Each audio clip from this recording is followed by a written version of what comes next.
پھر بینک کے اندر بھی واردات ہوئی. وہ جو ڈکیٹ ہے وہ الحمدللہ پکڑا گیا ہے اور اس سے تمام ریکوریز ہو گئی ہیں. ویپن آف ایفنس مل گیا ہے, وہ جو بائک استعمال کر رہا تھا وہ مل گیا ہے, ماسک مل گیا ہے, اس کے اوپر اس نے ایک مفلر سا رکھا ہوا ہے جو وہ بند کرتا تھا اور گلا سارا لپیٹتا تھا, وہ مل گیا ہے. ہر چیز اس کی ریکور ہو گئی ہے. ہم جس دن یہ واقعہ ہوا جیسے کہ سارے پریشان تھے, تو بینگ رسپانسبل فورس ہم سب اس پہ بہت زیادہ ہائٹنڈ ہو کے اس کو ہم نے لیا. بذات خود آئی جی صاحب آپ کے علم میں ہیں, خود روڈز پر ڈیوٹیاں چیک کرتے رہے, کیونکہ ہماری ذمہ داری ہے ہم اسلام آباد کو سیکیور کریں اور پروٹیکٹ کریں. یہ ذرا انیوژول ایک انسیڈنٹ ہو گیا اور اس کو اسی طرح آڑے ہاتھوں لیا گیا.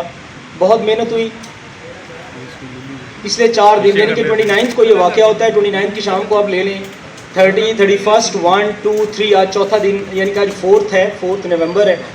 یہ 5 دن جو ساری ٹیمیں ہیں جس میں CIA سر فہرست ہے which was leading this operation, اور ساتھ میں ڈسٹرکٹ اور ساتھ میں CDD, سب نے بڑا بھرپور کردار ادا کیا.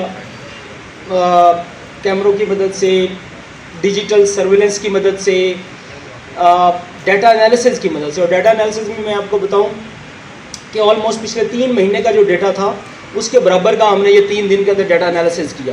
جو ہماری لیبز ہیں جس میں اسپیشلی میں ذکر کروں گا CSDS, ایک ریسنٹلی جو انیشیٹو لیا گیا ہے اور جس نے ہمیں بہت ہیلپ کیا. اس میں سائبر سفسٹیکیشن ہے اور ڈیجیٹل سرویلنس کا یہ ایک پورا اسٹرکچر لگایا گیا ہے جو کہ اس نے ہمیں بہت ہیلپ کیا. اور الحمدللہ الٹیمیٹلی ہم اس ڈاکو تک پہنچے.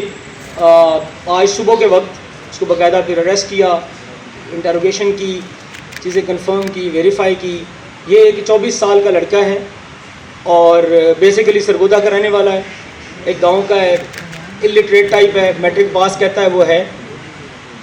یہاں پہ الیکٹریشین کا کام کرتا تھا اور اس کے ساتھ ساتھ یہ وارداتیں شروع کی اس نے. یہ بیسیکلی سرگودا میں پہلے چلان بھی ہو چکا ہے وارداتوں میں, پولیس نے پکڑا, پولیس نے وہاں پہ بھی, پنجاب پولیس نے, سرگودا پولیس نے اپنا کام کیا, پکڑا, اس کو چلان کیا, اور لیکن پھر یہ باہر آیا اور اس نے دوبارہ وارداتیں شروع کی. یہاں پہ پچھلے کچھ 4-5 سال سے الیکٹریشین کا کام کر رہا تھا, اس لیے اس کو گلیوں کا, کوچوں کا, ہر چیز کا بڑی اچھی طرح پتا تھا. I-9, G-15, every inch of that land he knew. اور اسی لیے ہمیں ایشو بھی ہوا کہ یہ گلیوں میں اس طرح مڑتا ہے, کبھی رائٹ ہوتا تھا, کبھی لیفٹ ہوتا تھا, تو بڑی دشواری ہو رہی تھی اس کو ٹریک کرنے میں. لیکن اللہ نے مدد کی الحمدللہ, اور ایفرٹس آف دا ٹیم. اور سب سے بڑھ کے میں یہ ضرور کہوں گا کہ اسلام آباد کے لوگوں کا ٹرسٹ اور وہ چیز ہے جس سے ایک اور انرجی ہمیں ملتی ہے. محنت کرتے رہے دن رات اور اللہ نے ہماری مدد کی. شیئر کریں گے, لیکن یہ ایک ایسا یونیک قسم کا کیس تھا جس کو آپ کے ساتھ شیئر کرنا ضروری تھا.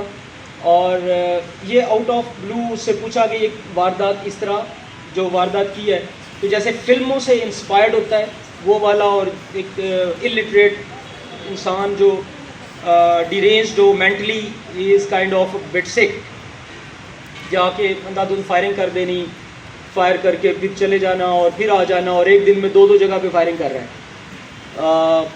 الحمدللہ ایک چیز میں آپ سے ضرور شیئر کروں گا کہ it was a blind case. Blind اس طرح تھا کہ اس کا بالکل چہرہ نظر نہیں آتا تھا, اس کے ہاتھ پہ گلوز تھے, آپ نے دیکھا ہوا تصویریں ساری میڈیا پہ چلتی رہی ہیں. تو ایسے کیس میں جا کے اس کو ٹریک کرنا زیادہ مشکل ہوتا ہے کہ نہ اس کا چہرہ نظر آ رہا ہے, نہ ہاتھ, نہ پاؤں, نہ کوئی آئیڈینٹیفیکیشن نہیں آتی. الٹیمیٹ آئیڈینٹیفیکیشن کو پیرامیٹرز ہوتے ہیں, کوئی TORs ہوتے ہیں, وہ چیزیں ہم لگا کے کچھ چیزوں کو نکالتے ہیں, تو ہمیں بہت دشواری تھی. It was a kind of blind case, لیکن اللہ کا شکر ہے اللہ نے ہماری مدد فرمائی اور یہ کام ہو گیا اور وہ ٹریک ڈاؤن ہو گیا. آگے تو میں یہ ضرور کہوں گا کہ چاہے کوئی بلائنڈ کیس ہو, جتنے اسلام آباد میں کیسز ہوئے ہیں, جتنے بھی کوئی بھی کیس ہوتا ہے الحمدللہ اس کو ٹریک کیا جاتا ہے, ٹریس کیا جاتا ہے. Police is all out there اور with new vigour, with new energy. اور انشاءاللہ ہم اسلام آباد کی جو ایک گلی ہے اور ایک گھر ہے اس کا سیکیورٹی کے ذمہ دار ہیں.